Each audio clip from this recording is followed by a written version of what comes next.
Hello friends, आप सभी का स्वागत है आपके यूट्यूब चैनल आकार अकेडमी में। जैसा कि आप जानते हैं कि इस यूट्यूब चैनल के द्वारा आप सभी को एक अच्छे से मॉडल पेपर दिया जा रहा है, जिससे कि आप लोग लीजिए और कक्षा 12वीं में मोस्ट इम्पॉर्टेंट क्वेश्चन लीजिए और एक अच्छा अंक प्राप्त करिए आप लोग, ठीक है ना। इसी माध्यम से यह वीडियो आप लोगों के लिए बनाया जा रहा है। चलिए मैं ज़्यादा बात नहीं करता हूँ, डायरेक्ट मैं पॉइंट पर आता हूँ, ठीक ना। चलिए मैं चालू करता हूँ आपका। ये देखिए, आप देख रहे हैं कक्षा 12वीं का सेट ब है। ये आपको निर्देश इसमें इस प्रकार आप पढ़ लीजिए एक बार अच्छे से, जिससे कि आप पेपर दे सके। विकल्प अगर आप पेपर एक बार दे चुके हो, सही विकल्प का चयन करना है इसमें, ठीक ना। इसमें बोल रहा है कि सही विकल्प का आप चयन करके मुझे बताओ। तो सही विकल्प चयन कैसे करेंगे बेटा? छोटा पहला क्वेश्चन आप देखेंगे, छोटा मेरा खेत कविता का हिंदी में रूपांतरण किसने किया? जो छोटा मेरा कविता का हिंदी में रूपांतरण किसने किया? तो सही बात बताओ बच्चों, इसमें चारों ऑप्शन में से आपका सही उत्तर कोई नहीं है। मैं आपको बताता हूँ, इसमें ये आंसर आपको इसमें ऑप्शन नहीं दिया है इस आंसर का, लेकिन आंसर यही होगा। ये आंसर गलत है, ठीक है ना। इसमें आंसर होगा रघुवीर। इसका आंसर क्या होगा? रघुवीर चौधरी। इसे आप ये वाला लिखेंगे तभी राइट आंसर होगा, नहीं तो वे गलत रहेगा, ठीक ना। रघुवीर चौधरी, ठीक ना। सेकंड क्वेश्चन आप देख लीजिए जल्दी से। आपका सेकंड क्वेश्चन कौन सा है बेटा? सेकंड क्वेश्चन है आपका, देखिए सेकंड क्वेश्चन है आपका, कौन सा भाव सुप्तावस्था में, और क्या बोल रहा है, थोड़ा अटक जाता है। कौन सा भाव सुप्ता में विद्यमान रहता है? क्या लगता है आपको? ऑप्शन नंबर कौन सा है इसमें? जल्दी से कमेंट करके बताओ कौन सा ऑप्शन आपको सही लगता है बेटा। ऑप्शन नंबर आपका अ है, स्थायी भाव, ठीक है ना। आपका आंसर नंबर क्या है? अ है, जिसका उत्तर क्या है? स्थायी भाव, ठीक है ना। अब आप फटाफट प्रश्न नंबर 3 देखेंगे, ठीक है ना। हम प्रश्न नंबर 3 देखेंगे। चलिए आते हैं प्रश्न नंबर 3 देखते हैं। प्रश्न नंबर 3 का क्या बोला है आपका? उत्पीड़न का अर्थ है। तो उत्पीड़न का यहाँ पर अर्थ क्या होता है? उत्पीड़न का अर्थ है शोषण, ठीक है ना। उत्पीड़न का क्या अर्थ है? नंबर होगा शोषण है, ठीक है ना। प्रश्न नंबर 4 चलिए देखते हैं। प्रश्न नंबर 4 है आपका, ढाक के वही 3 पात होने का अर्थ क्या है? जो ढाक है वही 3 पात का होने का अर्थ इसका क्या है? तो सही उत्तर है बच्चों आपका सदा एक साथ रहना। क्या है इसका मतलब? सदा एक साथ रहना या सदा एक साथ आप बोलो, ठीक है ना। यही आपका आंसर। प्रश्न नंबर चलिए 5वां देखता हूँ। प्रश्न नंबर आपका बच्चों 5वां है यहाँ पर, सिंधु सभ्यता के सौंदर्य बोध को क्या नाम दिया गया? सिंधु सभ्यता के सौंदर्य बोध को क्या नाम दिया गया बच्चों? तो आप क्या लिखोगे? इसका आंसर क्या हो सकता है आपके हिसाब से? बताइए जल्दी से। समाज पोषित। क्या होगा आंसर आपका? ऑप्शन नंबर ब है, समाज पोषित, ठीक है। प्रश्न नंबर 6 है, संवाददाताओं के बीच काम का विभाजन कहलाता है। संवाददाताओं के बीच का काम क्या कहलाता है बच्चों? क्या कहलाता है? आंसर नंबर आपको कौन सा लगता है इसमें? तो आपका इसमें आंसर कौन सा होगा? इसमें आपका आंसर होगा बी, ऑप्शन नंबर बी, ठीक ना। चलिए अब हम मोस्ट इंपॉर्टेंट क्वेश्चन देखते हैं रिक्त स्थानों में, ठीक ना। रिक्त स्थान ये जो है आपका बहुत ही मोस्ट इंपॉर्टेंट क्वेश्चन है, जो आपका ये 7 नंबर का क्वेश्चन आता है, ठीक है। चलिए पहला क्वेश्चन मैं देखता हूँ। बिना मुरझाए महकने की माने को क्या कहते हैं? तो क्या कहते हैं उससे? तो क्या कहते हैं? फूल कहते हैं, ठीक है ना।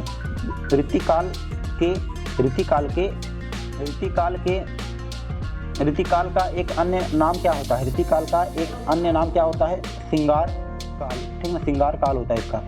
एक ऋतु क्या होता है? सिंगार काल होता है, ठीक है ना। तो चलिए प्रश्न नंबर 3 देखता हूँ जल्दी से। जो गुण काव्य में जोश और ओज उत्पन्न करते हैं, जो गुण काव्य में जोश और ओज उत्पन्न करता है वह डॉट डॉट गुण कहलाता है। कौन सा आंसर इसमें आपका? तो ओज होगा, ठीक है ना। इसमें सही राइट आंसर है ओज आपका। चलिए प्रश्न नंबर 4 में देखता हूँ जल्दी से। चलिए क्वेश्चन नंबर 4 देखते हैं हम लोग। क्वेश्चन नंबर 4 क्या पूछ रहा है बेटा? पहलवान की ढोलक। कक्षा 12वीं में आप लोग का ये मोस्ट इंपॉर्टेंट क्वेश्चन है।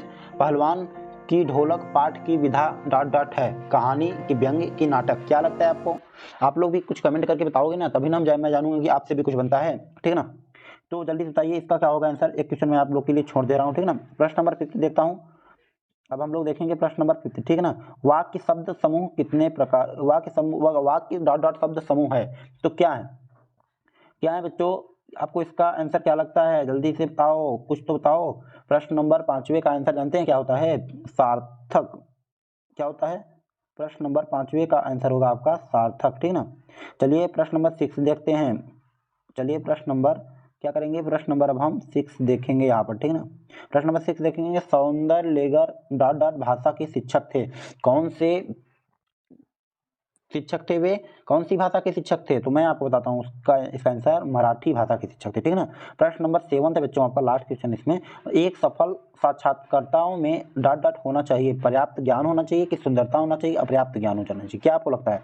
मेरे हिसाब से पर्याप्त ज्ञान होना चाहिए, ठीक है ना। अब आपको सही जोड़ी हल करना है बच्चों, सही जोड़ी चलो हल करते हैं जल्दी जल्दी। चलिए सही जोड़ी हल करते हैं। क्या आप भी तैयार हैं सही जोड़ी हल करने के लिए? चलिए चलिए दौड़ते हुए चलिए। अब पैदल चलने वाली दिन गया आपका। चलिए सही जोड़ी, ये रहा आपका सही जोड़ी, ठीक है ना।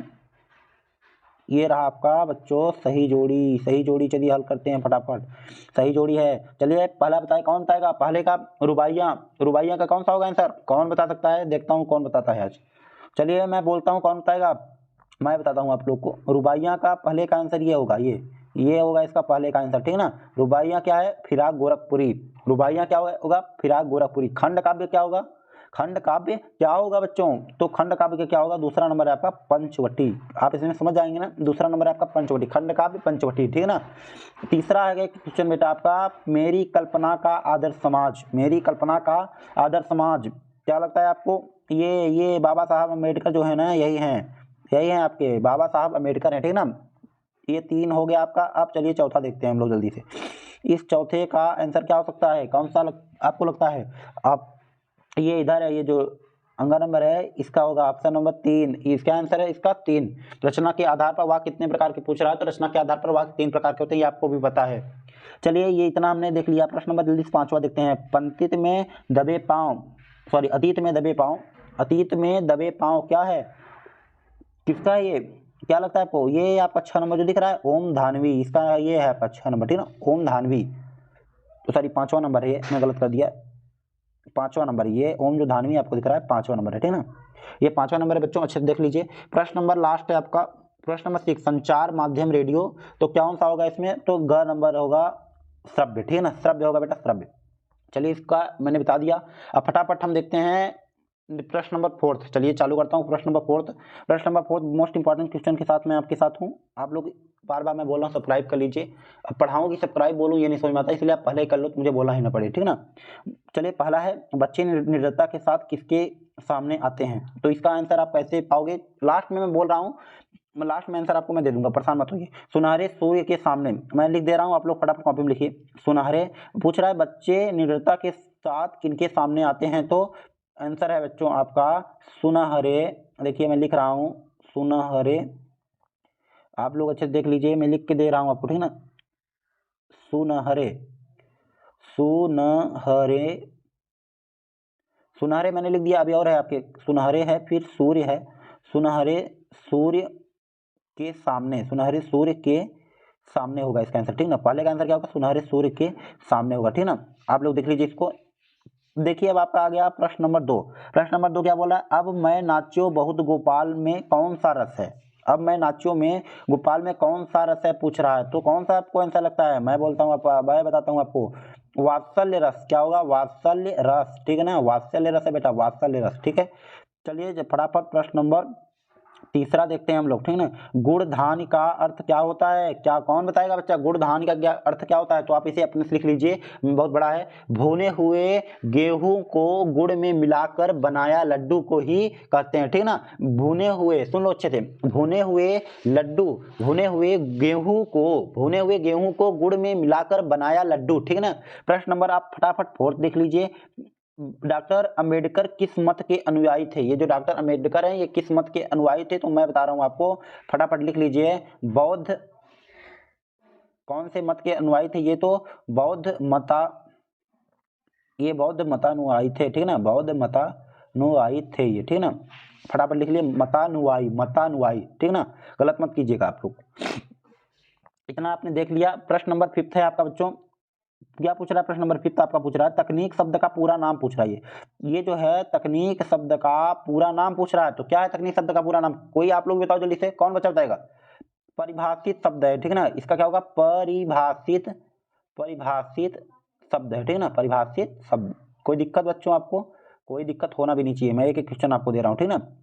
प्रश्न नंबर, चलिए हमने कौन कौन सा देखा अभी अभी? प्रश्न नंबर हमने फोर्थ देख लिया, प्रश्न नंबर फिफ्थ जल्दी से देखते हैं, समय ज्यादा खर्च हो रहा है। जूझ कहानी गोदान उपन्यास का अंश नहीं है, तो क्या होगा इसका आंसर? आपको इसका आंसर क्या लगता है बच्चों? फटाफट कमेंट करके बताओ मुझे, इसका आंसर क्या होगा? इसका भी आंसर बहुत लंबा नहीं जाएगा, खैर इसका होगा परिभाषित शब्द, ठीक ना। लोकोक्ति अब मुहावरे में, सॉरी मैं तो ये सत्य देखने लगा, सॉरी बच्चों। चलिए जो मैं देख रहा हूँ वही देखूंगा, मैं गलती से भटक गया था। सिंधु सभ्यता की ईंटों की बनावट का अनुपात क्या था? क्या था इसकी बनावट का अनुपात? तो आपको क्या पता है? लंबाई चौड़ाई और मोटाई, लंबाई चौड़ाई मोटाई, ठीक है ना, लंबाई चौड़ाई मोटाई का अनुपात, इसका अनुपात क्रमशः जानते हैं कि आप सिंपल सा लिख लीजिए, मैं बोल रहा हूं आपको, लंबाई चौड़ाई और मोटाई का अनुपात क्रमशः 4:2 के होगा, 4:2 के होगा, ठीक ना, ये आप लिख लीजिए। अब आपका लास्ट क्वेश्चन बचा, जल्दी देखिए, प्रश्न नंबर आपका कौन सा बचा है? प्रश्न नंबर बच्चों आपका बचा है 7 नंबर। जल्दी से देखिए, समाचार लेखन के 7 प्रकार होते हैं।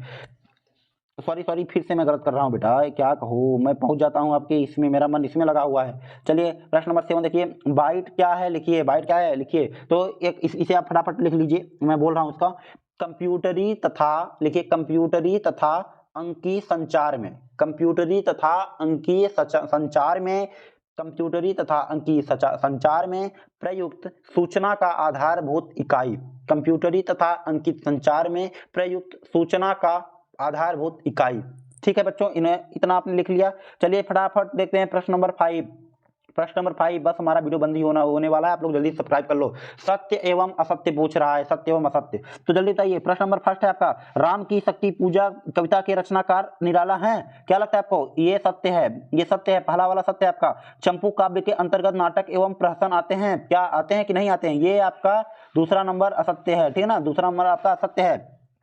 जल्दी देखिए, सीरीज के वृक्ष कांटेदार होते हैं, सीरीज के जो वृक्ष होते हैं ये क्या कांटेदार होते हैं बच्चों? सीरीज के वृक्ष क्या होते हैं? कांटेदार होते हैं, बिल्कुल असत्य होते हैं, ये गलत है, उनके कांटेदार नहीं होते। प्रश्न नंबर फटाफट आप 4 देख लीजिए, क्या पूछ रहा है प्रश्न नंबर 4 में? प्रश्न नंबर 4 में पूछ रहा है लोकोक्ति और मुहावरे समान नहीं हैं, क्या लगता है इसका आंसर आपको? सत्य, गलत नहीं कर रहा है, सही है, इसका राइट आंसर है। प्रश्न नंबर 5 फटाफट आप देखिए, प्रश्न नंबर जो 5 है इसका आंसर क्या होगा? प्रश्न नंबर 5 में कौन सा सत्य होगा कि असत्य होगा? ये भी आपका सत्य है, ठीक ना।